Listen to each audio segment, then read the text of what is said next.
This is Owen McKendry for ESBR Boxing. Absolutely delighted to be joined in Birmingham or Birmingham, depending on where you're from, by Eddie Hearn. Eddie, it's a cracking card.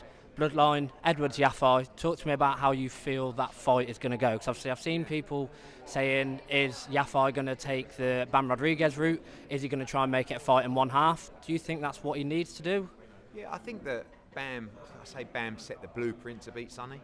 It's Bam. So I don't know if that blueprint exists for anyone else, but Galal's got to try and find a way. I think people keep talking about it being a fight of two halves.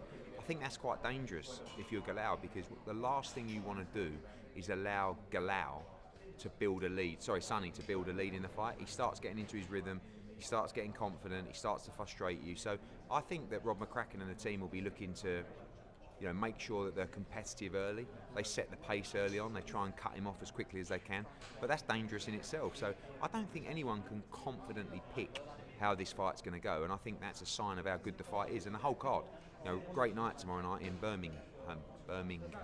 And then one thing we've been discussing on the channel is, obviously there is the family element to it. Do you think maybe it depends on the winner, but do you think we could eventually see a rematch, a trilogy? Do you think at this weight this could become sort of one of those sort of bloodline for a long period? You look at like Chocolatito and Estrada, they had 3 fights, Rungasai, Quadras, they've all been fighting each other. I think Sonny's like the new era of that, and Bam is, of course, and I think Galal will be as well. Like, if you look at Sonny, he's boxed Jesse Rodriguez for a unification in Phoenix, then fought Curiel, the world champion, in Phoenix as his comeback fight. Now he's fighting Galal Yafai. Like, I love it, and I think Galal's going to be around for a long time in those big fights. So I think you're going to see a flyweight classic tomorrow that you may well see 2 or 3 times throughout the distance of their career.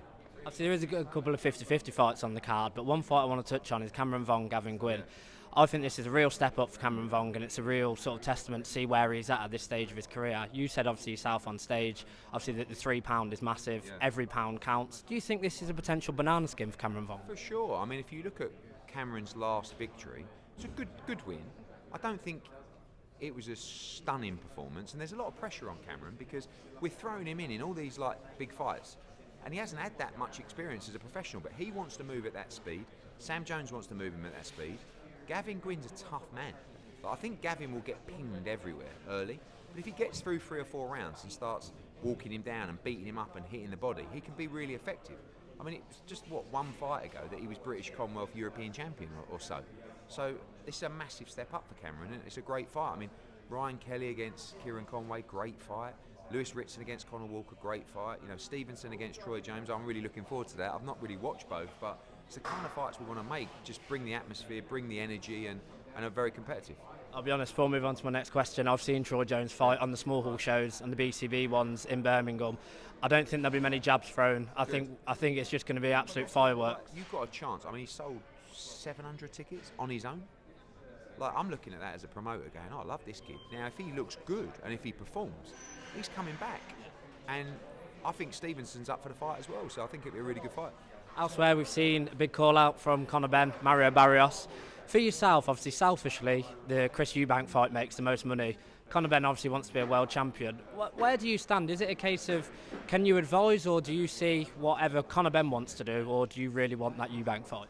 For me, I always lean towards legacy and world championship. That might surprise a lot of people. I love the money as well, and I want them.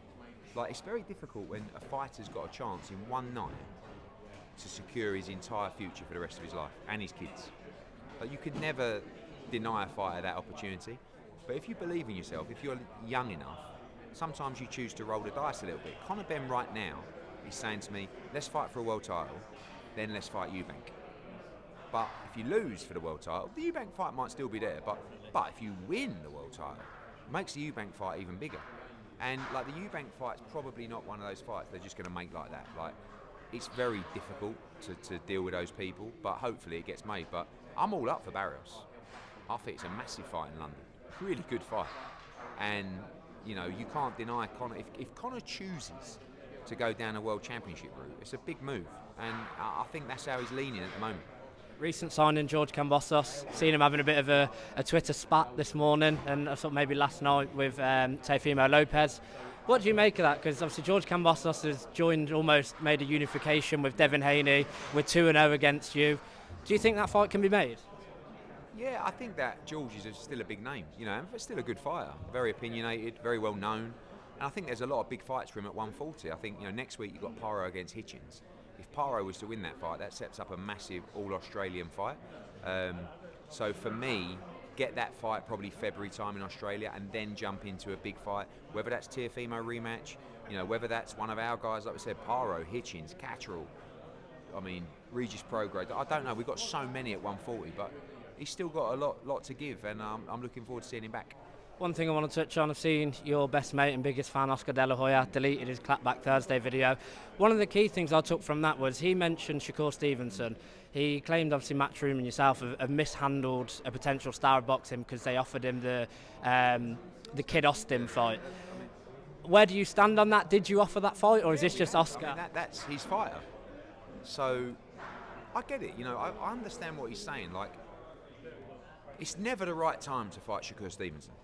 He's that good. But at some point when you're whatever Floyd is, 18-0, and you want, we talked earlier about life-changing money, and you want to roll the dice against a great for a lot of money, obviously Floyd Schofield and the father, they want to do the fight. But it's up to, you know, we've sent an offer to Golden Boy. As far as I understand it, they're happy to take the fight. If His Excellency is happy to make that fight, of course, Shakur will take that fight. And there's a lot of chat, there's a lot of beef. So I think that can actually be a big fight. But it's over to them and the team, whether they feel like they're ready for a fight like that. But, like, are you ever ready to fight Shakur? But I like fighters that are up for the challenge. And if they're up for the challenge, there's a good chance it could be made. Final one from me, Eddie. We've seen Boots versus Ortiz rumoured at 147. Everyone's notably seen Ortiz struggling to make the weight, and obviously yourself and Boots did say about potentially moving weight. Is there any reason why we're looking at 147 for that, or is that Boots' choice himself? When we first received the correspondence, that's what we were told, 147, which quite surprised me, but also we're happy to go to 154. The decision, which will probably come today or tomorrow, is do we give up the belts and move to 54 when we might be able to make some unifications?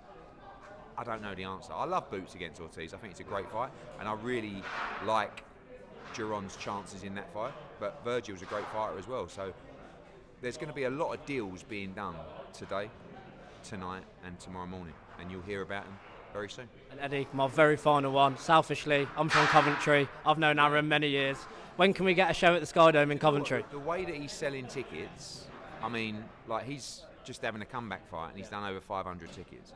I know that if we did something in Coventry, you guys would pack it out. So, and he's a really exciting fighter, and I like Aaron. I'm just glad to see him back.